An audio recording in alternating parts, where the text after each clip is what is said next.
Marshall Peak, Kabanata 4265. Blood Monster Natives. Pagkatapos magsalita ni Yang Kai, binuhat niya muli si Kuwa Shang sa kanyang likod at humakbang pasulong nang hindi man lang nag-abala na lumingon. Paumanhin, mangyaring ipagpatuloy ang iyong laban. Hong hong hong. Muling umalangaw mula sa kanyang likuran ang mga ingay na nanginginig sa lupa. Ang bakulaw at lobo ang nagpapatuloy sa kanilang mabangis na labanan. Halos maubo ng dugo si Yin Xinjiao sa nakita dahil habang ang dalawang halimaw na ito ay nag-aaway sa pagitan nila, ang kanilang larangan ng digmaan ay unti-unting lumilipat patungo sa kanya. Tumakbo. Sigaw niya at nagmamadaling tumakas kasama ang dalawa niyang junior brothers. Mabilis silang naglakbay sa daan-daang kilometro bago naghanap ng daan upang ipagpatuloy ang kanilang pagtugis. Gayunpaman, alam niyang magiging mahirap para sa kanya na matunten muli ang kinaroroonan niyang kay pagkatapos ng pagkaantala na ito. Sa sandaling ito, desperadong tumatakbo si Yang Kai kasama si Ku Huashang sa kanyang likod. Bagamat hiniram niya ang dalawang makapangyarihang 6th grade monster beasts para pansamantalang makalayo kay Yin Xinjiao at sa iba pa, sigurado siyang hindi madaling susuko ang kabilang partido, kaya kailangan niyang ipagpatuloy ang pagtakas para sa kanyang buhay. Habang tumatakbo siya, bigla niyang naramdaman na medyo pamilyar ang terrain sa lugar na ito. Malabo ang pakiramdam na parang nakita na niya ito noon. Matapos magmuni-muni ng kaunti, biglang tumama sa kanya ang realisasyon. Mabilis siyang huminto sa kanyang paglalakad at naglabas ng mapa ng balat ng hayop mula sa kanyang space ring. Pinag-aaralang mabuti ang mapa at inihambing ang mga lugar na kanyang nadaanan sa mga lugar na nakamarka sa mapa, hindi niya maiwasang magulat. Hindi ba ito ang rutang minarkahan sa mapa? Ang mapa ng balat ng hayop na ito ay isang bagay na nakuha niya mula sa unang cultivator na nakatagpo niya sa lugar na ito. Sinubukan ng cultivator na tambangan siya sa latian noong una siyang pumasok sa Blood Monster Cave Heaven, para lang tambangan ng isang palaka na monster beast. Noong panahong iyon, pinag-aralan niyang Kai ang mapa at natuklasan na marahil ito ay bahagi ng isang ruta sa Blood Monster Cave Heaven. Kaya lang wala siyang ideya kung ano ang naghihintay sa kanya sa huling hantungan. Orihinal na binalak niyang Kai na tingnan ang lugar na ito dahil ang mapa ay mukhang sinaunang at maaaring humantong lamang sa ilang nakatagong kayamanan. Kaya lang nakilala niya si Bu Lianzong at ang iba pa sa daan. Pagkatapos, nakatagpo niya ang Blood Monster Divine Monarch's Vow of Blood Inheritance at naantala bilang resulta. Sino ang makakaalam na siya ay darating sa rutang minarkahan sa mapa ng hindi sinasadya habang tumatakas para sa kanyang buhay. Sa pagmamasid sa paligid, nalaman niyang ang huling destinasyon na minarkahan sa mapa ay matatagpuan hindi kalayuan mula rito. Tatagal pa siya ng 4 na oras bago makarating, kaya't kumikislap ang mga mata niya sa pag-asa. Inilagay ang mapa, tumungo siya sa tinukoy na direksyon. Siya ay hindi pagpunta doon sa paghahanap ng kayamanan bagaman, sa halip, siya at si Ku Huashang ay kasalukuyang nasa isang kondisyon kung saan sila ay lubhang nangangailangan ng isang ligtas na lugar upang gumaling mula sa kanilang mga sugat. Hindi alintana kung ang huling hantungan ay naging isang nakatagong kaban o iba pa, ito ay tiyak na may tatago. Makalipas ang 4 na oras, dumating si Yang Kai sa harap ng isang napakalaking lawa. Inilabas niya ang mapa, tiningnan ang kanyang lokasyon, at kinumpirma na ito na nga ang huling destinasyon, ngunit nakatitig lang siya sa lawa na walang ima. Ano ang dapat kong gawin kung ito na ang huling hantungan? Ang dahilan kung bakit siya nagpumilit na pumunta dito ay upang makahanap ng isang lugar upang itago at magpagaling mula sa kanyang mga pinsala, gayunpaman, ang lupain sa paligid ng lawa ay ganap na hindi nakaharang. Kalimutan ang paghabol ni Yin Xinjiao at ng iba pa, kahit na makaharap ang isang monster beasts dito ay magiging mahirap. Galit na inilagay niyang Kai ang pa. Sa sandaling ito, maaari lamang niyang itago ang sarili sa loob ng Sealed World Bead at itago ang Sealed World Bead sa isang liblib na lugar. Parang hindi niya naisip na magtago sa loob ng Sealed World Bead kanina, kaya lang, bawat sulok ng Blood Monster Cave Heaven ay puno ng panganib. Magiging delikado kung ang Sealed World Bead ay natuklasan ng isang cultivator o isang monster beast. Ang lawa na ito ay naging isang magandang lugar. Maaari niyang ilubog ang Sealed World Bead sa lawa, sa pag-aakalang walang mabangis na monster beast na lumalangoy sa loob nito. Nang isaalang-alang ang lahat ng ito, bahagyang gamaan ang pakiramdam ni Yang Kai. Ang kanyang mga pagsisikap na maglakbay dito ay hindi ganap na walang kabuluhan. Naglakad siya papunta sa gilid ng lawa at inalis ang kanyang divine sense para imbestigahan ang sitwasyon. Pero sa sumunod na sandali, nagbago ang ekspresyon niya. May kakaiba sa lawa na ito. Kung tumingin siya sa kanyang mga mata, ang lawa ay hindi kapani-pani walang makatotohanan. Ang liwanag ay kumikinang sa ibabaw nito sa perpektong natural na paraan, gayunpaman, may napansin siyang kakaiba tungkol dito nang gamitin ang kanyang divine sense para suriin ito. May spirit array dito. Ang lawa ay talagang isang napakatalino at sopistikadong illusion array. Ang lawa ay wala talaga. Naisip lang ito ni Yang Kai nang biglang dumating ang isang itim na anino na tumalon sa kanya mula sa ibabaw ng lawa. Hinarang ng anino ang langit at bumungad sa kanya. Nagulat siya. Nang malapit na siyang mag-flutter paatras, isang lamig ang bumalot sa kanyang likuran ng sandaling iyon. Nahuli ng hindi nababantayan, nagmamadali siyang tumalikod na may dagandong at marahas na binasag ang palad pasulong. Nagkaroon ng malakas na pagsabog at ang kanyang palad ay tila tumama sa isang tao, na gumuhit ng ungol ng sakit mula sa kanilang mga labi. Pagkatapos, isang multo ang lumitaw sa kanyang larangan ng paningin. Ang pinalipad niyang pinalipad ay isang lalaki na maikli ang pangangatawan. Yung lalaki parang nakakita ng multo. Tila hindi niya inaasahan na magiging ganoon kalakas si Yang Kai. Pagkatapos ng lahat, si Yang Kai ay mukhang malubhang na sugatan. Sino ang makakaasa na hindi siya ang magiging kalaban ni Yang Kai kahit na nasa ganoong kalagayan ang huli? Gayunpaman, ang maikling taong ito ay nakamit ang kanyang layunin. Napatras si Yang Kai dahil sa lakas ng impact at hindi sinasadyang sumaray-sharay, nahulog lang ang ulo sa itim na anino na nagmumula sa lawa. Kaagad pagkatapos noon, naramdaman niya ang isang malakas na puwersang pumipigil na bumabalot sa kanya mula sa lahat ng direksyon, na nagkulong sa kanya at kay Kuwa siyang na nakahiga sa kanyang mga bisig, magkasama. Ang tumalon sa kanya mula sa ibabaw ng lawa ay isang malaking lambat. Sa sandaling ito, siya at si Kuwa siyang ay malinaw na nahulog sa isang bitag ng artifact. Mabilis na humigpit ang malaking lambat, na naging dahilan upang makaramdam siya ng labis na hindi komportable. Matigas ang brat na iyon. Mabilis. Gamitin ang firm yuan nail. Sumigaw ang maikling lalaki na pinalipad ni Yang Kai kanina. Chi. Lumipad ang ilang malamig na ilaw at naramdaman ni Yang Kai ang bahagyang pananakit ng kanyang katawan nang tumusok ang mga ito sa kanyang katawan. Kasunod nito, tumigil siya sa pagpupumiglas laban sa lambat na may pagtataka. Ang tinatawag na firm yuan nail ay naging kakaibang artifact na maaaring pigilan ang chi sa katawan ng isang cultivator. Mula sa nasabi ni Yang Kai, may malamig na puwersa na tumagos sa kanyang katawan na nagselyo sa kanyang mga meridian at naging sanhi ng pagkaharang sa kanyang lakas. Nagmamadaling pinalakas ni Yang Kai ang kapangyarihan sa kanyang dowsil para hayaang dumaan ang Golden Crow True Fire sa kanyang mga ugat at ang firm yuan nails ay agad na nasunog hanggang sa naging abo, na nagpapahintulot sa kanyang chi na damaloy muli ng maayos. Shoo.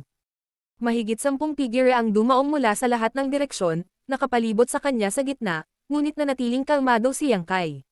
Hawak si Kuwa siyang sa kanyang mga bisig, malamig niyang tinitigan ang kanyang paligid.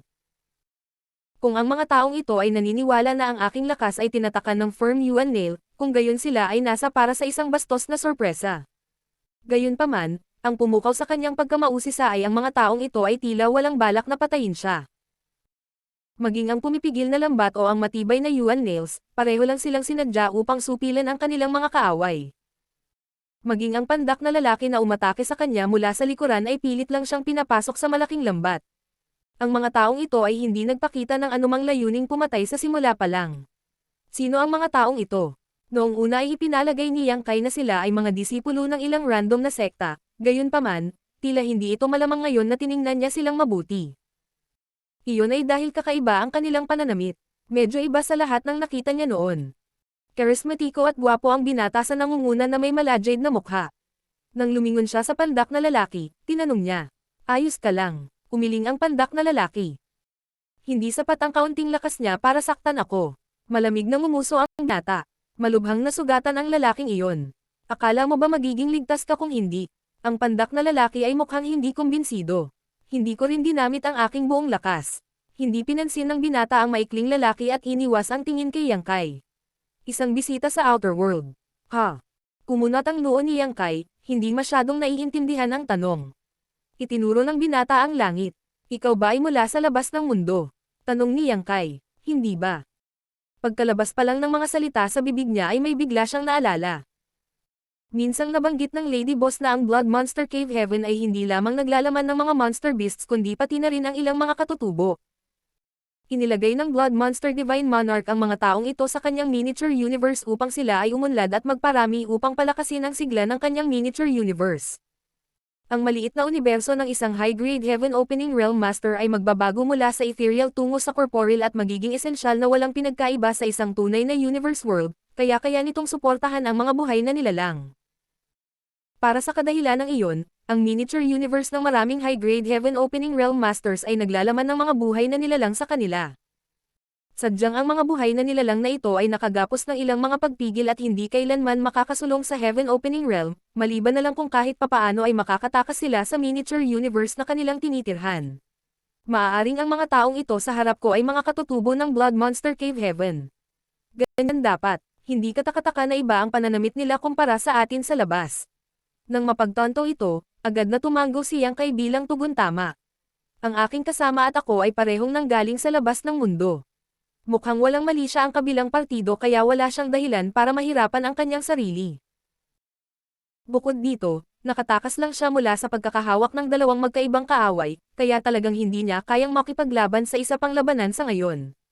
Ang kailangan niya ay isang magandang pahinga para gumaling sa kanyang mga sugat, 200 taon na ba? Bumantong hininga ang binata at tumangala kay Yang Kai. Huwag kang matakot, hindi ka namin papatayin, pero kailangan mong sumama sa amin. Sumagot si Yang Kai sa kanyang puso. Hindi takot. Sa anumang kaso, ang kabilang partido ay tila walang mali siya kaya hindi masakit na sundin sila. Maaari rin niyang samantalahin ang pagkakataong pumunta sa kinaroroonan ng mga taong ito para makapagpahinga ng mabuti. Hindi mahirap para sa kanya na makabangon, ngunit ang pangunahing isyo ay ang kuhuwasyang. Ang kanyang mga pinsala sa oras na ito ay medyo malala. Habang nagsasalita ang binata, itinaas niya ang kanyang kamay at kinuha ang malaking lambat. Gayunpaman, wala siyang sinabi tungkol sa firm Yuan nails sa loob ng katawan ni Yang Kai. Sa kanyang opinyon, hindi maisip ni Yang Kai na tumakas hanggat nandoon ang firm Yuan nails. Agad na sinamahan ng grupo ng 10 o higit pang mga tao si Yang Kai patungo sa lawa. Ikinaway ng binata ang token sa kanyang kamay at isang pagsabog ng liwanag ang bumungad sa ibabaw ng lawa. Kasunod nito, kumalat ang mga ripples sa kalawakan sa harap nila at nakita ang isang lungsod. Bahagyang nagulat si Yang Kai sa nakita. Bagamat naunawaan niya na ang lawa ay isang illusion array, hindi niya akalain na isang buong lungsod ang nakatago sa likod nito. Dinala ko si Ku Huaxiang sa mismong pintuan ng kanilang lungsod. Hindi nakakagulat na natuklasan nila ang presensya ko. Sa puntong ito, sa wakas ay may naintindihan siya. Ang lugar na minarkahan sa mapa ng balat ng hayop na nakuha niya mula sa space ring ng ibang tao ay ang lungsod na ito. Ito ay hindi isang uri ng nakatagong kayamanan. Malamang na nakuha ng taong pinag-uusapan ang mapa mula sa ibang lugar at walang ideya tungkol sa mga misteryo sa likod ng lugar na ito. Kung ang taong iyon ay nakahanap ng daan dito, tiyak na haharapin niya ang parehong sitwasyon tulad ng nararanasan ni Yang Kai ngayon. Sa paglalakad sa lungsod, natuklasan ni Yang Kai na ito ay hindi masyadong malaki, malamang na kayang tumanggap ng ilang libong tao sa karamihan. Pinalibutan ng malalaking pader ang buong lungsod, lahat ng mga ito ay nilagyan ng iba't ibang malalaking artifact na parang ballist. Mayroon ding ilang mga artifact na medyo katulad ng mga kanyan ng isang starship. Higit pa rito, ang matibay na mga pader ng lungsod ay natatakpan ng mga mantsa ng dugo na naging itim sa paglipas ng panahon. Ang ilang bahagi ng mga pader ng lungsod ay gumuho at ang mga tao ay nagsisikap na ayusin ang mga ito. Ang lugar na ito ay malinaw na hindi isang uri ng paraiso dahil mayroong iba't ibang mga palatandaan na ito ay patuloy na inaatake. Hindi nakakagulat na naglagay sila ng illusion array sa labas para malito ang paningin ng isang tao. Marshall Peak, Kabanata 4266. Heartless daw. Nang lumakad sila sa pintuan ng lungsod, napansin ng isa sa mga nagbabantay na cultivator ang binata at nagmamadaling kinuyam ang kanyang mga kamao bilang pagbati. Brother Wu Xin. Tumawa ang isa sa mga nakababatang cultivator. Brother Wu Xin, talagang kahanga-hanga ka. Nahuli mo sila ng napakadali. Ang 2 taong ito ba ay taga Emerald Thunder City? Umiling ang binata. Hindi. Sila ay mga bisita sa Outer World. Mga bisita sa Outer World. Lahat ay natigilan ng marinig ang mga salitang iyon at mausisa na pinag-aralan si Yang Kai ng may pagsukat na tingin. Kahit na nakatira sila sa Blood Monster Cave Heaven, narinig nilang lahat ang kanilang mga elder na nag-uusap tungkol sa mga bisita sa Outer World. Sinasabi na kada ilang daang taon, isang grupo ng mga tao ang papasok sa mundong ito mula sa labas bago mawala pagkaraan ng ilang panahon. Gayunpaman, hanggang ngayon ay marami sa kanila ang nakakita kung ano ang hitsura ng isang Outer World na bisita sa unang pagkakataon. Natuklasan nila na ang mga bisita sa Outer World ay hindi gaanong naiiba sa kanilang sarili. Bukod dito, Natatakpan ng mga sugat ang lalaking ito, kaya halatang lumaban siya kamakailan. Sa kabilang banda, walang malay ang babae. Mapatla ang kanyang kutis at mahina ang kanyang aura. Tama na yan. Bantayan mong mabuti ang lugar na ito. Ikinaway ng binata ang kanyang mga kamay para paalisin ang iba bago pinamunuan ang grupo papasok sa lungsod. Ang mga kalye sa lungsod ay napakaluwang na may hilera sa hanay ng mga bahay na matatagpuan sa paligid. Laming-galing si Yang Kai sa paligid habang naglalakad ngunit wala siyang napansing kakaiba sa lugar na ito. Wala itong pinagkaiba sa mga lungsod na matatagpuan saan man sa labas ng mundo. Sa patnubay ng binata, dumiretso sila sa gusali sa gitna ng lungsod. Ang lugar na ito ay malamang na ang City Lord's Mansion. Nakipag-ugnayan ang binata sa isang tao pagdating nila at nagbigay ng maikling ulat tungkol sa sitwasyon bago humiling na iulat ang bagay na ito sa City Lord para makapagpasya sila kung paano haharapin si Yang Kai. Ang taong iyon ay agad na pumasok sa City Lord's Mansion, gayunpaman, hindi nagtagal ay bumalik siya na may nakasimangot na mukha. Senior Brother Fan, ang City Lord ay kasalukuyang umaatres. Dati niyang iniutos na huwag siyang istorbohin maliban kung ito ay para sa isang mahalagang bagay. Ano ang gusto mong? Katulad nito, napakunot ang noo ni Fan Wuzin nang marinig ang mga salitang iyon at nagsalita lamang pagkatapos magmuni-muni sa katahimikan. Kung ganoon, mangyaring ilagay ang dalawang ito sa kustodiya sa ngayon. Maaari nating pag-usapan muli ang bagay na ito kapag lumabas na ang City Lord sa retreat. Maraming salamat, Senior Brother Fan. Naikuyom ng taong iyon ang kanyang mga kamao. Hindi nagtagal at dinala ni Fan Wuzin si Yang Kai sa isang kulungan sa ilalim ng lupa kung saan sinenyasan niya ang kanyang ulo. Pumasok ka. Sinulyapan ni Yang Kai si Fan Wuzin at walang sinabi. Bitbit si Ku Huashang sa kanyang mga bisig, sumiksik siya sa bilangguan. Wala siyang balak makipagtalo sa kabilang partido dahil siya ay kasalukuyang bilanggo. Bukod dito, ang bilangguan ay maaaring nasa mas maliit na bahagi, ngunit walang kakaibang amoy. Napakalinis din ito at mayroon pang maliit na kama sa loob. Tumayo si Fan Wuzin sa pintuan ng selda ng bilangguan at sinabi, "Pakiusap, gawin mo ang lugar na ito sa loob ng ilang araw." Sasalubungin ka ng City Lord pagkatapos niyang lumabas sa retreat. Hindi tumugon si Yang Kai. Ang pinakapinag-aalala niya ay ang paggamot sa kanyang mga sugat. Kapag siya ay gumaling, walang sinuman sa maliit na lungsod na ito ang maaaring magtaas ng isang daliri laban sa kanya, sa makatuwid, walang dapat ikabahala. Higit sa lahat, ang kabilang partido ay naniniwala na siya ay walang magawa matapos na pigilan ng firm Yuan Nail, hindi napagtanto na hindi siya apektado kahit kaunti. Tatalikod na sana si Fan Wuzin at aalis nang biglang nagbago ang tingin sa kanyang mga mata. Ibinaba niya ang kanyang ulo at tumingin sa direksyon ng baywang ni Yang Kai. Pagkatapos, inabot niya ang kanyang kamay at kinuha ang kahoy na token na nakasabit doon. Matapos tingnang mabuti ang token, nagtanong siya ng may pagtataka. Saan mo nakuha ito? Ang token na ito ay isang bagay na ibinigay ng Lady Boss kay Yang Kai. Bumalik sa palasyo sa gitna ng lawa, si Yang Kai ay gumawa ng bluff at isinabot ang token na ito sa kanyang baywang upang takutin ang Black Crow Divine Monarch. Siya ay tumakas para sa kanyang buhay kasama si Ku Huashang mula noon, kaya wala siyang oras upang itago ito. Sa paghusga sa paraan ng pagsasalita ni Fan Wuzin, mukhang nakilala niya ang token. Saglit na kumislap ang mga mata ni Yang Kai, ngunit nang hindi sinasagot ang tanong, tinugon niya ang isa sa kanyang sarili. Ano ang token na ito? Matalim na sinulyapan ni Fan Wuzin si Yang Kai. Nakasimangot na hindi na siya nagsalit pa. Isinara niya ang pinto at tumalikod para umalis nang hindi ibinalik ang token kay Yang Kai. Hindi hiningi ni Yang Kai ang token pabalik. Iyon ay isang bagay na ibinigay sa kanya ng Lady Boss, kaya hindi niya madaling mawala ang token. Kukunin na lang niya ito kapag gumaling na siya sa mga sugat niya. Inilagay si Ku Huashang sa maliit na kama, sa wakas ay nakahinga ng maluwag si Yang Kai. Ang paglalakbay na ito sa Blood Monster Cave Heaven ay lubos na napagod sa kanya. Bukod sa mga unang araw kung saan medyo mapayapa ang mga pangyayari, una siyang hinabol ng Black Crow Divine Monarch at pagkatapos ay hinabol ni Yin Xinjiao. At ngayon, nakakulong siya sa lugar na ito. Masasabing ang buong paglalakbay niya ay puno ng ups and downs. Sa kabutihang palad, sa wakas ay magkakaroon na siya ng kapayapaan sa mga susunod na araw. Sa kanyang mga kakayahan sa pagbabagong buhay, dapat niyang mabawi ang halos lahat ng kanyang lakas sa maikling pagkakasunod-sunod. Inilagay niya ang kanyang kamay sa palso ni Ku Huashang upang suriin ang kondisyon ng kanyang mga sugat, ngunit ang mga resulta ay nagpasimangot sa kanya. Medyo malubha ang kanyang mga sugat at halos maubos na ang kanyang lakas. Malinaw na nahirapan siyang makatakas kay Yin Xinjiao sa loob ng 2 araw na wala itong malay. Uminom siya ng ilang spirit pills, kumain siya ng kaunti bago isinubo ang iba sa bibig niya.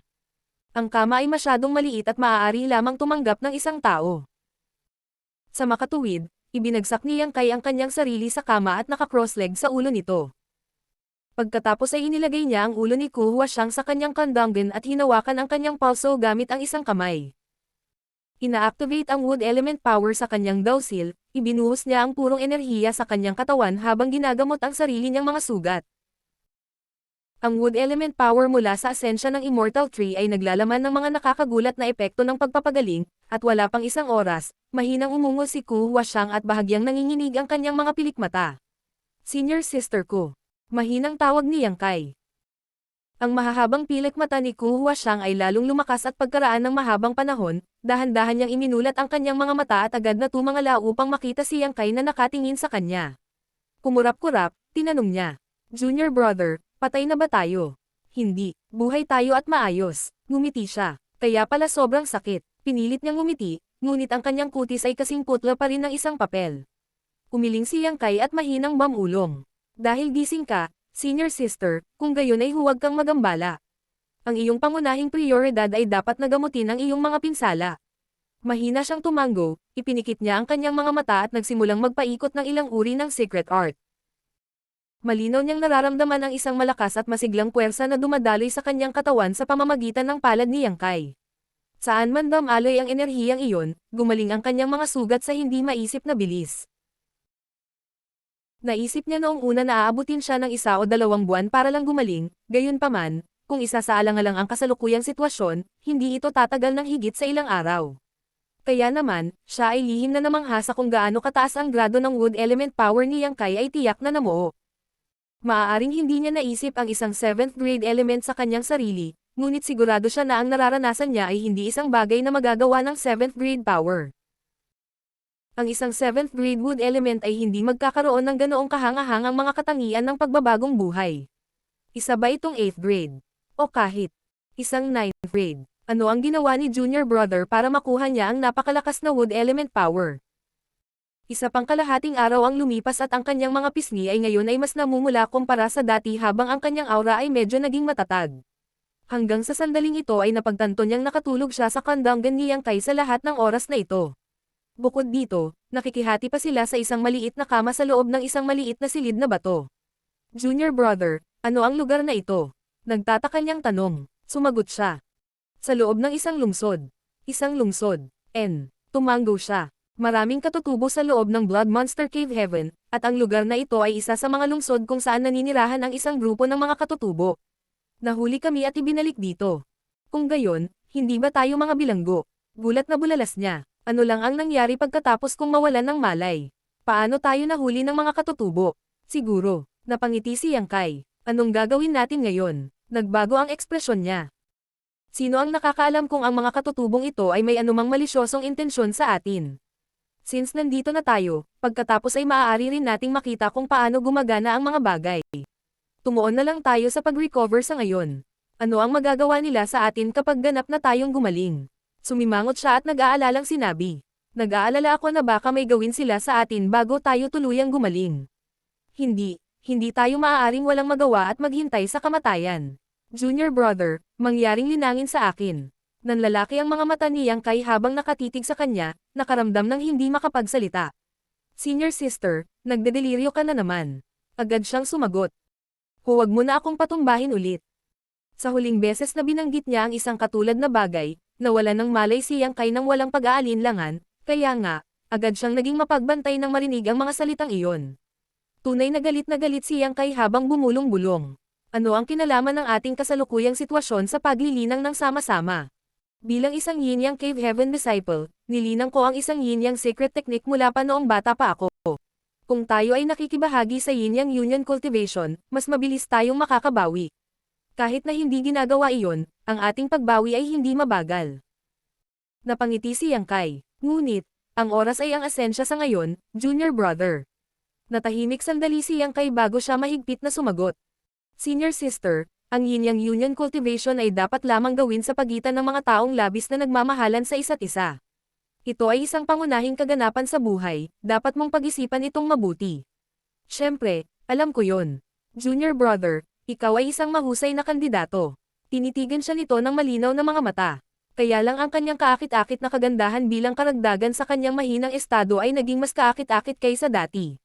Tinitigan siya ng mabuti kaya hindi niya maiwasang hindi komportable. Kaya, inilipat niya ang kanyang tingin at mamulong.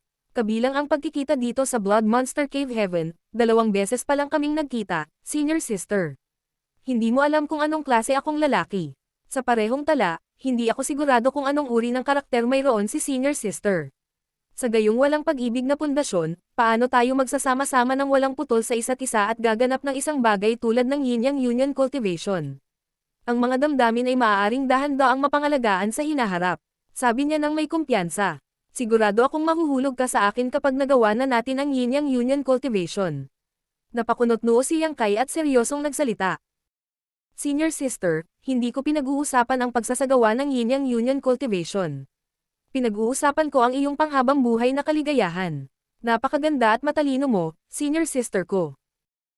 Dapat mong mahanap ang isang tao na karapat-dapat na pagkatiwalaan ang natitirang bahagi ng iyong buhay.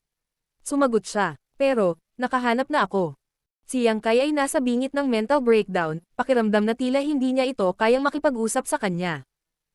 Ang matitiyak niya ay may nararamdaman itong paghanga sa kanya, gaya ng ginawa nito sa kanya. Pero, wala talagang pagmamahalan sa pagitan nila. Paano niya nasabi ang tungkol sa dual cultivating together ng ganoon kadali? Junior brother, sa tingin mo ba ang senior sister na ito ay isang babaeng walang moral? Bigla niyang tanong, bakit ako? Humiling siya. Sa nakalipas na ilang araw ng pakikipag-ugnayan, higit pa o hindi gaanong nahahawakan niya ang personalidad nito. Hindi siya maluwag na babae. Kung hindi niya babanggitin na hindi pa siya nakakatikim ng lalaki. Sa kanyang hitsura, sino ang makakalaban sa kanyang tukso at pang-aakit kung talagang iisipin niya ito? Sumili siya sa isang malawak na ngiti. Kung ganoon, bakit ka tumatanggi na linangin kasama ako, junior brother? Naging buo ang pag-uusap at bumalik muli sa paksang ito, kaya sinagot ni Yang Kai ang kanyang tanong gamit ang isa sa kanyang sarili. Senior sister, bakit napakapilit mong mag-cultivate sa akin? Huminto sandali si Kuhua siyang bago nagpaliwanag. Kailangan kong makahanap ng isang tao maaga o huli. Si junior brother Yang ay isang natatanging tao. Hindi na ako makakahanap ng isang katulad mo kung hahayaan kitang mawala. Hindi mo maintindihan. Ang nililinang ko ay ang heartless daw. Ang heartless daw. Tumanggo siya. Bilang isang disipulo ng Yin-Yang Cave Heaven, kailangan ko munang linangin ang puso upang makasulong sa Heaven Opening Realm. Maaari nating linangin ang heartless daw o ang heartless daw. At, nililinang ko ang huli. Martial Peak, Kabanata 4267, Elder Tan. Bahagyang kumunat ang noo ni Yang Kai. Bagamat wala siyang alam tungkol sa heartless daw, ang pangalan mismo ay nagpahirap sa isa. Ipinaliwanag ni Kuhua siyang. Ang mga naglilinang ng heartless daw ay kailangang umibig upang makapasok sa daw habang ang mga naglilinang ng heartless daw ay kailangang putulin ang kanilang pagmamahal upang makapasok sa daw. Ngunit, kapwa ang heartfelt daw at ang heartless daw ay mapupunta sa iisang destinasyon. Sa huli, makakamit natin ang great daw at tatanggap ng pagkilala bilang isang Heaven Opening Realm Master. Hindi ko pa rin maintindihan kung ano ang kaugnayan nito sa kung bakit gusto mong linangin kasama ako, senior sister. Bobo. Inikat niya ang kanyang mga mata sa kanya. Kailangan kong putulin ang aking pagmamahal para makalikha ng sarili kong daw. Ngunit, sa kasalukuyan ay wala akong pagmamahal na mapag-uusapan. Paano ko puputulan ang aking pagmamahal at sumulong sa Heaven Opening Realm? Naunawaan niya, kaya gusto mong umibig sa akin at pagkatapos ay putulin ang iyong pagmamahal sa akin. Tama iyan. Agad niyang inamin at tiningnan siya ng may nakakaawang tingin. Junior brother, isipin mo na lang na pabor sa akin. Hindi alam ni Yang Kai kung tatawa o iiyak. Paano magkakaroon ng mga kakaibang bagay sa mundo? Gusto ng isang nakakatuwang babae na mag-cultivate kasama ako, pero ginagawa ko lang naman pala ang pabor sa kanya. Magkagayunman, ito ay eksakto tulad ng sinabi niya noon. Ano man ang nilinang ng mga disipulo ng Dao Yin-Yang Cave Heaven, kailangan muna nilang umibig sa isang tao. Ang mga negel-inang ng taos pusong daw ay hindi kailangang dumaan sa problemang putulin ang kanilang pagmamahal. Sa kabilang banda, ang walang pusong daw ay maaari lamang linangin ng mga may matinding tiyaga, kung hindi, makakaranas sila ng dissonance sa kanilang paglilinang kung hindi nila maputol ang kanilang mga damdamin. Ang mga kahihinatnan ay hindi maiisip. Senior sister, mahal mo ba ako? Tanong ni Yang Kai. Seryoso niyang pinag-isipan ang tanong bago gumawa ng pinching gesture gamit ang kanyang mga daliri. Medyo, ngunit, hindi ito sapat at hindi mala. Natitiyak kong mai-inlove ako sa iyo kapag kinasama kita, junior brother. Humagalpak ng tawa si Yang Kai.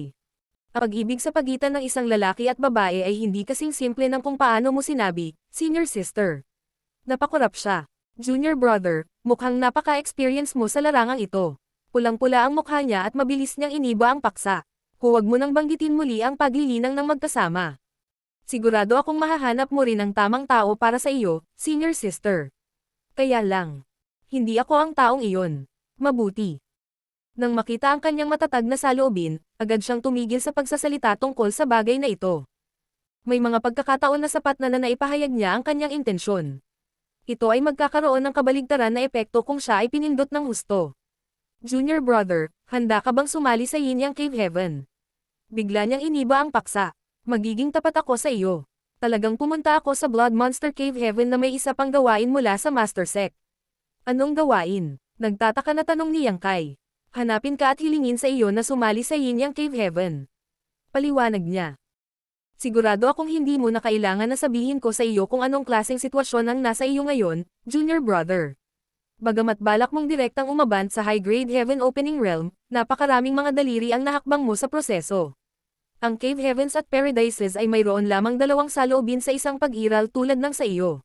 Nais nilang gawin ang maingat na diskarte at patayin ka ng maaga o gusto nilang ipanalo ka sa kanilang kampo. Ang Yin Yang Cave Heaven ay bahagi ng huli. Naunawaan ni Yang Kai na malamang na marami siyang naiambag para sa Yin Yang Cave Heaven na kusang loob na subukang makuha siya sa kanilang panig. Biglang-bigla, ang binanggit ni Pei Wenzuan noong nakaraan ay muling umalangaw-ngaw sa kanyang pandinig. Sinabi ni Pei Wenzuan na hindi lang siya ang tao sa Blood Monster Cave Heaven na gustong patayin si Yang Kai.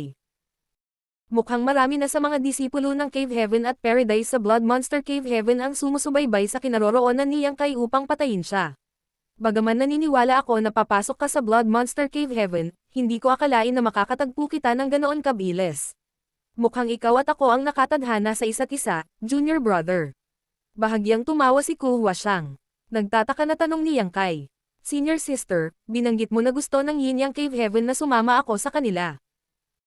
Kung sasali ako sa Yin Yang Cave Heaven, magagarantiyahan ba nila na makaka-advance ako sa high-grade heaven opening realm? Kung tama ang pagkakaalala niya, malinaw na binanggit ng Lady Boss na ang Cave Heavens at Paradises ay hindi matatanggap ang isang katulad niya ng may kapayapaan ng isip. Iyon ay dahil wala silang paraan upang magarantya ang kanyang katapat. Tanging ang mga cultivator na inalagaan mula sa kapanganakan ay maaaring ligtas na umakyat sa high-grade heaven opening realm ng direkta. Ito ay lamang na ang mga cultivator tulad nito ay hindi kapani-paniwalang bihira sa buong panahon. Sa makatuwid, ang hitsura ng sino mang maaaring direktang makalusot sa high-grade heaven opening realm ay tiyak na lilikha ng malaking kaguluhan sa 3,000 mundo.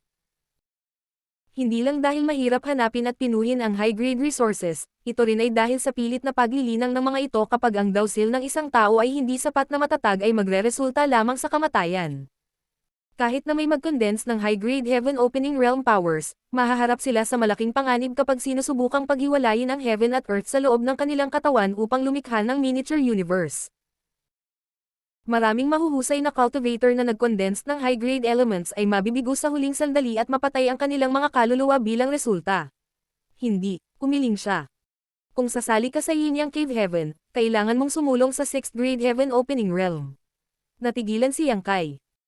Naisip niya na ang Yin Yang Cave Heaven ay magagarantiyahan na siya ay nakapasok sa high-grade heaven opening realm. Sino ang makakaalam na ang kanilang alok ay dumating na may ganoong kondisyon? Isa lamang itong casual na pananalita noong una, ngunit dahil sa nalaman niya ay agad siyang nawalan ng interes sa Yin Yang Cave Heaven. Ang 6th grade at 7th grade ay maaaring isang grade lang ang pagitan, ngunit sa panimula ay magkaiba sila. Gayunpaman, sa wakas ay naunawaan ni Yang Kai kung bakit si Ku Huashang ay kumikilos ng husto at patuloy na gumagawa ng mga ganitong uri ng mga kahilingan nang muli niya itong makilala sa pagkakataong ito. Kung nilinang niya kasama siya, walang alinlangan na dadalhin niya ang marka ng Yin Yang Cave Heaven. Hindi lamang niya magagawa ang gawaing ibinigay sa kanya ng Master Sect, ngunit makakahanap din siya ng kapareha na mamahalin. Pinapatay nito ang 2 ibon gamit ang isang bato. Maraming salamat, Senior Sister, sa pagiging prangka sa akin. Anuman ang kanyang orihinal na intensyon sa kanya, ang katotohanan na maaari niyang sabihin sa kanya ang lahat ng hindi nagtatago ng anuman ay nagpapahiwatig na hindi niya nais na saktan siya. Junior brother, ayaw mo ba? Tanong niya. Ang kanyang sagot ay determinado. Ako ay lalakad ng buong tapang sa daan sa ilalim ng aking mga paa.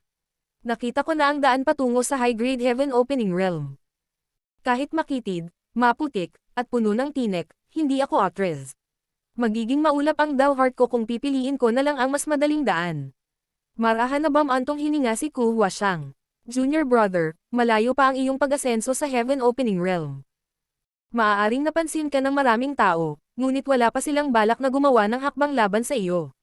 Iyon ay dahil sila ay mga tao na dapat isaalang-alang ang kanilang sariling katayuan. Hindi nila maaaring abusuhin ang kanilang lakas para durugan ka, kung hindi, ito ay makakasira sa kanilang reputasyon kung ang salita ay lumabas. Sa ngayon, ginagamit lang nila ang juniors nila para manggulo at supilan ka. Ngunit, kung iisipin ka nila bilang isang banta balang araw, hindi sila magpipigil o maawa. Senior sister, maaari mo bang sabihin sa akin kung bakit ang Cave Heavens at Paradises ay napakasensitibo sa direktang pagsulong sa high-grade heaven opening realm? Tanong ni Kai. Hindi niya maintindihan ang puntong ito kahit gaano pa niya ito iniisip. Nililinang lang niya ang sarili niyang daw. Hindi naman daw siya nananakit ng ibang tao, kaya bakit siya napunta sa ganitong sitwasyon sa hindi malamang dahilan? Ipinaliwanag ni Ku Huashang. Hindi ko alam kung ito ay totoo dahil ito ay isang bagay na narinig ko lamang tungkol sa mga alingawngaw. Ang isang tiyak na paraiso ay minsang nag-recruit ng isang mahuhusay at promising na disipulong tulad mo, junior brother. Ang disipulong iyon ay tiyak na tumupad sa mga inaasahan at direktang umaban sa 7th grade heaven opening realm at nabigyan ng mahalagang posisyon bilang resulta. Kasunod nito, naubos ng Cave Heaven ang lahat ng mga mapagkukunan nito at gumugol ng libu-libong taon sa pagtulong sa kanya na umunlad sa 9th grade heaven opening realm. Sa heaven opening realm, ang 1st grade ang pinakamahina habang ang 9th grade ang pinakamalakas. Sa sandaling maabot niya ang 9th grade heaven opening realm, halos walang sinuman sa 3,000 mundo na kapantay niya. Pagkatapos, walang nakakaalam ng dahilan kung bakit siya biglang nagkaroon ng matinding pagbabago ng puso, ngunit nagpatuloy siya sa pagpatay sa buong paraiso sa isang araw. Hindi lamang nawala ng buhay ang lahat mula sa paraisong iyon, kundi ang paraiso mismo ay nawasak. Huminto siya sandali at binigyang diin. Pagkatapos ng mga pangyayaring iyon, ang mga master ng iba't ibang Cave Heavens at Paradises na mga kaalyado ng nakaraang paraiso ay nagsama-sama upang tugisin siya. Sa kasamaang palad, nabura rin ang puwersang ipinadala para supilin siya. Bukod dito, tila ang pangyayaring ito ay naging sanhi ng labis na paghamak ng taong iyon sa iba't ibang Cave Heavens at Paraiso. Sinadya niyang gumawa ng kaguluhan para sa Cave Heavens at Paradises. Para sa isang panahon, ang buong 3,000 mundo ay nahulog sa isang paghahari ng malaking takot. Lahat ng 36 Cave Heavens at 72 Paradises ay natangay sa pangyayaring ito. Ang bagay na ito ay tumagal ng ilang daang taon. Noon lamang kinubkob ang taong iyon hanggang sa mamatay. Sa kasamaang palad, ang lahat ng Cave Heavens at Paradise ay nagkaroon ng matinding pinsala bilang resulta. Sa pagkakaroon ng natutunan mula sa mga aral ng nakaraan, ang kasalukuyang Cave Heavens at Paradises ay may posibilidad na bigyang pansin ang mga direktang sumusulong sa high-grade heaven opening realm, upang hindi maulit ang trahedya. Nagpatuloy siya. Sa kasalukuyan, mayroong isang desolate territory kung saan ang espasyo ay nabasag at ang sigla ay nawala. Doon naganap ang huling labanan sa nakaraan. Sinasabing ilang daang high-grade heaven opening realm masters lang ang namatay sa labanang iyon. Imposibleng kalkulahin kung ilang mid-grade heaven opening realm masters at low-grade heaven opening realm masters ang namatay din. Kahit na maraming taon na ang lumipas, ang great territory na iyon ay puno pa rin ng mga panganib. Ang kapangyarihan ng lahat ng uri ng divine abilities ay nananatili. Kahit gaano kakalakas, walang sino mang pumasok sa lugar na iyon ang nakabalik ng buhay. Ang desolate territory ay isang larangan ng digmaan noong nakaraan. Si Yang Kai ay namangha. Upang mahanap ang star boundary, minsan niyang sinuri ang buong universe chart. Hindi na kailangang sabihin, napansin niya ang pagkakaroon ng desolate territory. Hindi niya masyadong pinag-isipan ang bagay na ito sa oras na iyon at nakaramdam lamang siya ng curious kung bakit walang marka sa loob ng desolate territory na iyon. Ngayon lang niya nalaman na ang desolate territory ay may ganoong kasaysayan sa likod nito. Gayunpaman, hindi niya maiwasang tingnan ang Cave Heavens at Paradises na napakasensitibo at stressed tungkol sa isang bagay na nangyari sa malayong nakaraan. Sa halip na magbantay laban sa iba, bakit hindi nila palakasin ang kanilang sarili sa halip? Junior brother, hindi mo ba isasaalang-alang muli? Si Ku Huaxiang ay tumingin sa kanya ng may awa, ngunit ang kanyang ekspresyon ay puno ng pag-asa. Inabot niya at pinitik siya sa noo. Tumuon sa pagpapagaling. Tumigil ka na sa pagsasalita. Napahawak siya sa noo niya at napaikot ang mga mata sa pagkabigo. Sa paglipas ng panahon, unti-unting naghihilom ang kanilang mga sugat at hindi na sila mahina gaya ng dati. Sa loob ng City Lord's Mansion, kinuha ni Fan Wuzin ang wooden token na nakuha niya kay Yang Kai at nilaro ito. Labis siyang na-curious dahil pamilyar sa kanya ang pattern sa wooden token. Ito ay walang iba kundi ang insignia ng Abundance City. Ngunit, bakit ang isang wooden token na dinala ng isang outer world na bisita ay may insignia ng Abundance City? Hindi banggitin, ang itsura nitong wooden token ay nagpapahiwatig na ito ay mula sa daan-daan o kahit libu-libong taon na ang nakalilipas. Hindi malutas ang nakakagulat na tanong na ito, tinanong ni Fan Wuzin ang iba patungkol sa wooden token na ito. Sa kasamaang palad, walang nakakaalam ng anuman. Marahil, malalaman ko lang ang katotohanan kapag lumabas na ang City Lord sa pag-iisa. Itatapon na sana niya ang wooden token, bigla siyang nakaramdam ng ihip ng hangin na humahampas sa kanya. Kaagad pagkatapos noon, isang walang balbas na nasa katanghaliang gulang na lalaki na may magandang mukha ang lumitaw sa kanyang harapan. Si Fan Wuzin ay nagmamadaling umayos at ikinulong ang kanyang kamao. Elder Tan. Ang taong kara-rating lang ay walang iba kundi si Tan Luoxing, isa sa 5 Great Elder ng Abundance City. Siya ay napakalakas at may hawak na dakilang awtoridad. Tulad ni Tan Luoxing, pinakondensed din ni Fan Wuzin ang 5th Grade Heaven Opening Realm Elements, gayunpaman, ang kabilang partido ay mas matanda sa kanya ng ilang libong taon. Kung talagang napunta ito sa isang away, sigurado si Fan Wuzin na maaaring kitilin ni Tan Luoxing ang kanyang buhay sa loob ng 100 galaw. Tagahanga ng dekan. Tumanggaw si Tan Luoxing bilang pagkilala. Narinig kong nagtatanong ka tungkol sa pinagmulan ng isang wooden token. Talaga. Tumanggaw si Fan Wuzin. Iyon ba? Maaari ba akong tumingin? Inilipat ni Tan Luoxing ang kanyang tingin sa direksyon ng mga kamay ni Fan Wuzin. Pakitingnan, Elder Tan. Agad na ibinigay ni Fan Wuzin ang wooden token. Habang iniimbestigahan ni Tan Luoxing ang wooden token, maikling ikinwento ni Fan Wuzin ang kwento tungkol sa kung paano niya nahuli sina Yang Kai at Ku Huaxiang. Kumislap ang mga mata ni Tan Luoxing at bahagyang pinaikit ang kanyang mga mata. Mga bisita ba talaga sila sa Outer World? Oo, sila ay mga bisita sa Outer World. Tumanggaw si Fan Wuzin bilang kumpirmasyon. Elder Tan, kilala mo ba itong wooden token? Alam mo ba kung ano iyon? Bakit mayroon itong insignia ng Abundance City? Marshall Peak, Kabanata 4268. Para saan ka ba bumalik dito? Medyo alam ko, ngunit malalaman ko lang kung ito ay tulad ng paniniwala ko kapag nakilala ko ang taong pinag-uusapan. Kinuyam ni Tan Luoxing ang wooden token sa kanyang kamay at tumangala. Nasaan ang dalawang iyon ngayon? Sinabi ni Fan Wuzin. Ang babae ay walang malay dahil sa matinding pinsala habang ang lalaki ay tinatakan ng firm yuan nails. Kasalukuyan silang nakakulong sa piitan. Pupunta ako at titingnan. Pagkatapos sabihin iyon, tumalikod si Tan Luoxing at umalis. Sa huli, wala siyang sinabi tungkol sa wooden token. Bagamat naiinis si Fan Wuzin, hindi na siya makapagtanong patungkol sa bagay na iyon. Pagkatapos mag-isip-isip ng ilang sandali, tumayo siya at sinundan si Tan Luoxing. Sa loob ng piitan, inaayos ni Yang Kai ang kanyang paghinga nang bigla niyang imulat ang kanyang mga mata at nagpadala ng transmission kay Ku Huaxiang. Mag-ingat, senior sister, may dumarating. Nagmamadaling umupo si Ku Huaxiang sa mga salitang iyon, ang kanyang matingkad na mga mata ay nagmamatsyag sa pintuan ng bilangguan. Bigla na lang, naramdaman niyang hangina ng husto ang aura ni Yang Kai. Agad niyang naunawaan ang intensyon nito at pinigilan ang sariling lakas, na nagkukunwari na siya ay malubhang nasugatan at sa bingit ng kamatayan, ang kanyang kutis ay kasing putla. Katatapos lang nilang dalawa sa paghahanda ng kanilang pandaraya nang may umalangaw-ngaw mula sa labas ng pinto. Pagbati, Elder Tan. Ang isa pang tao ay mahinang umungol bilang tugon. Ang dalawang tao ba na nakuha ng Deacon Fan sa loob? Oo, buksan mo ang pinto. Papasok ako para tingnan. Oo. Maya-maya, bumukas ang pinto ng selda ng kulungan at pumasok ang isang walang balbas na nasa katanghaliang gulang na lalaki na may magandang mukha. Malungkot at bahagyang balisa ang kanyang ekspresyon. Nang tumangala siya at nakita si Yang Kai, agad siyang huminto sa pintuan ng selda at may bakas ng pagtataka sa kanyang mga mata bago siya bumulong. Ikaw pala, ha? Tinitigan ni Yang Kai ang lalaki ng may kain na hinala. Ano ang sinasabi niya? Kilala ba natin ang isa't isa? Maraming taon na ang lumipas. Bakit ka bumalik dito? Sigaw ulit ng medyo may edad na. Si Yang Kai ay lubos na nalilito. Wala siyang ideya kung ano ang sinasabi ng nasa katanghaliang gulang na lalaki. Nang magtatanong pa sana si Yang Kai tungkol sa sitwasyon, biglang naging malupit ang ekspresyon ng nasa katanghaliang gulang na lalaki at tumawa siya ng mahina. Hindi mahalaga. Simula nang bumalik ka, mamatay ka na.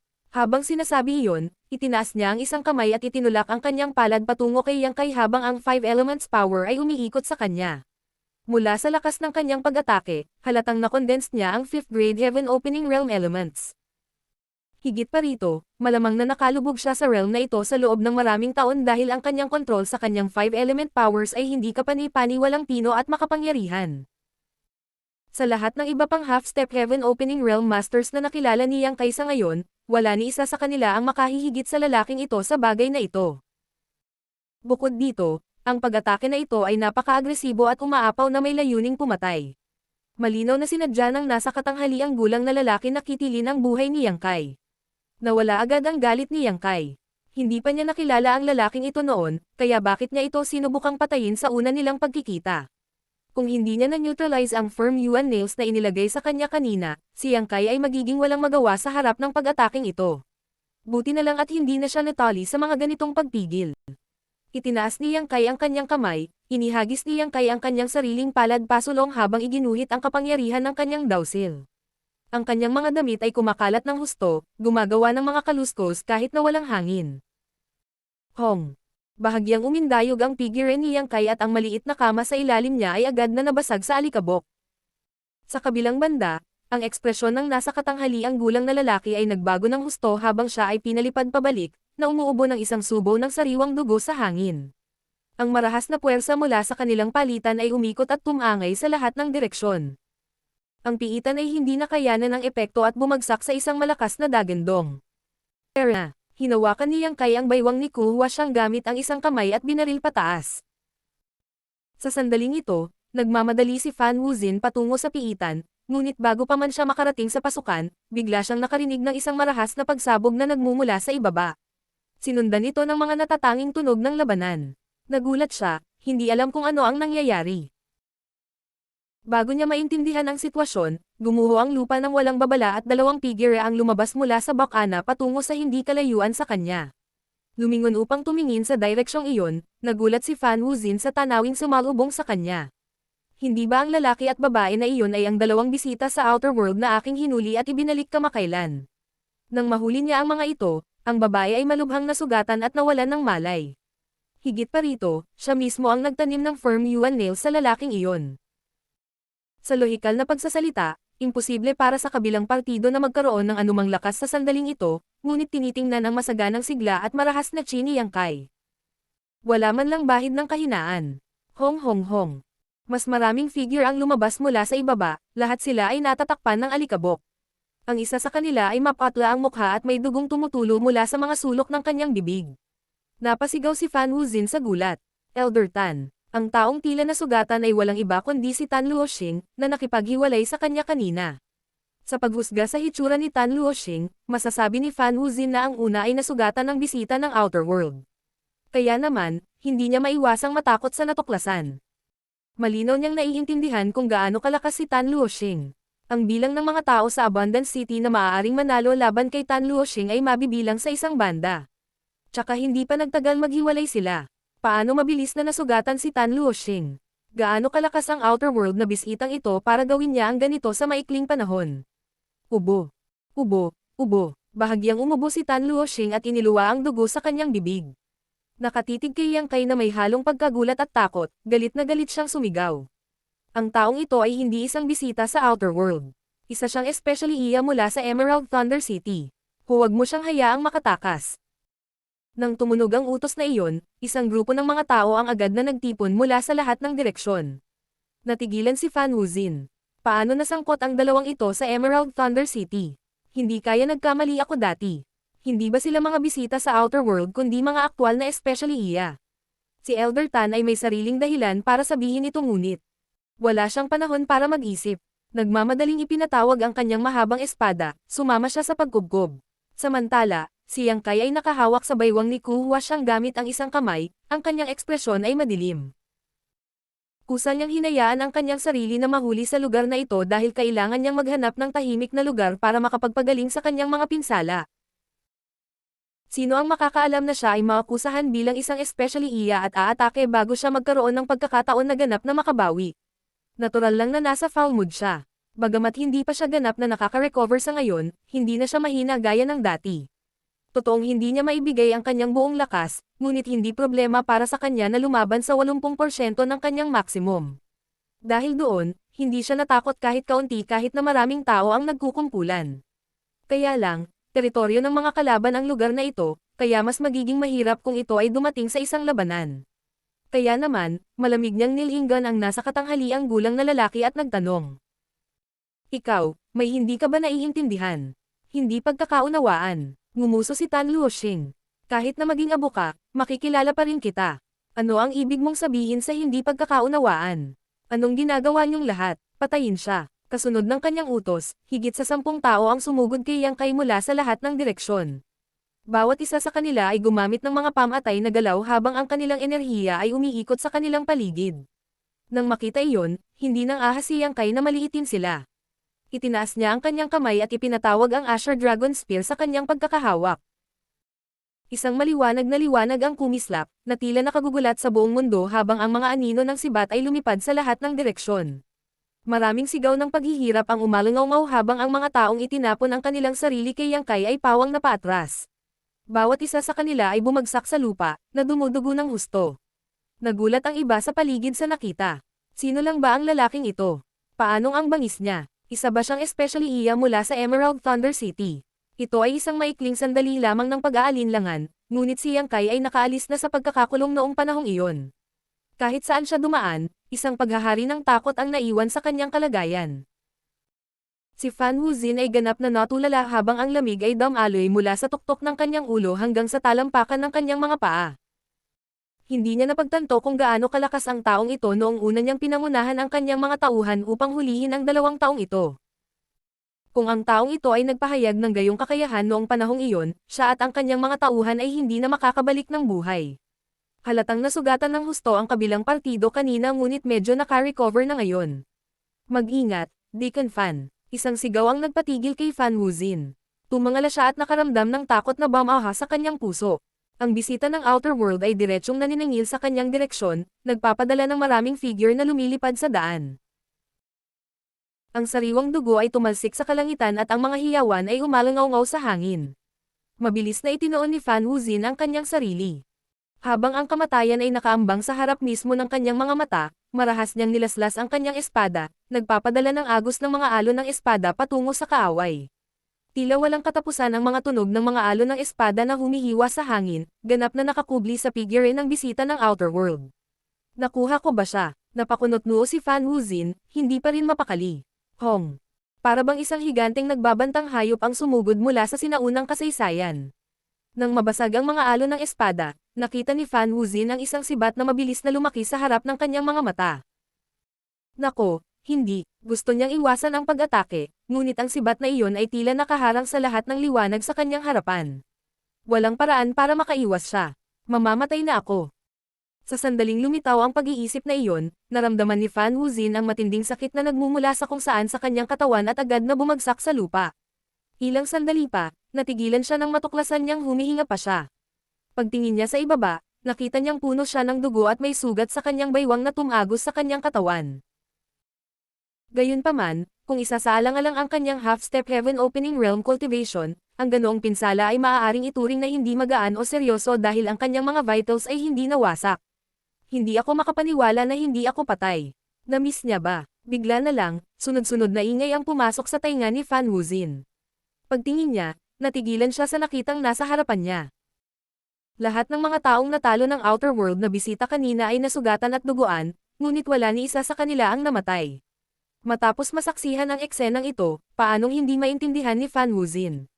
Ang kabilang partido ay hindi nakaligtaan, sa halip, nagpigil siya. Wala siyang intensyon na pumatay ng sinuman at lumalaban lamang at ipinagtatanggol ang sarili.